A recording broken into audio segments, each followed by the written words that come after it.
দক্ষিণ 24 পরগনায় দফায় দফায় তৃণমূলের বিক্ষোভের মুখে শুভেন্দু অধিকারী। মন্দির বাজারে জয় বাংলা স্লোগান, মথুরাপুরে 5 জায়গায় বিক্ষোভ, উত্তেজনা। হিন্দু ধর্ম পালন করতে আসছি, মায়ের দর্শন করতে আসছি, বাধা দিচ্ছে কারা? বিক্ষোভের জেরে পাল্টা আক্রমণ শুভেন্দুর, জনরোষের তত্ত্ব শাসক দলের। কেষ্ট কাজল স্লোগান সংঘাত, নাম না করে একসঙ্গে চলার বার্তা শতাব্দী রায়ের। নির্বাচনে ভালো ফল করতে হবে, আমাদের দরকার একসঙ্গে হওয়া। গোষ্ঠীদ্বন্দ্বের বিরুদ্ধে বার্তা দিতে ছাগলের তৃতীয় সন্তানের উদাহরণ অনুব্রত মণ্ডলের। 3 নম্বরের ছাগলের বাচ্চাটা খুব লাফায়, তার কিন্তু চেহারাটা ফিটকে পড়াই থাকে।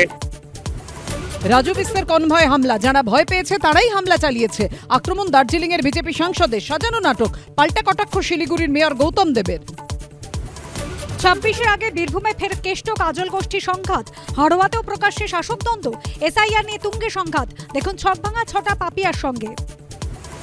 বিক্ষোভের মুখে শুভেন্দু, বিস্তের গাড়ি ভাঙচুর, 26-এর আগে দিকে দিকে শাসকদ্বন্দ্ব, এসআইআর নিয়ে চড়ছে বারুদ। রাত 8টায় দেখুন সরগরম প্লাস পাপিয়া ও দেবস্মিতার সঙ্গে।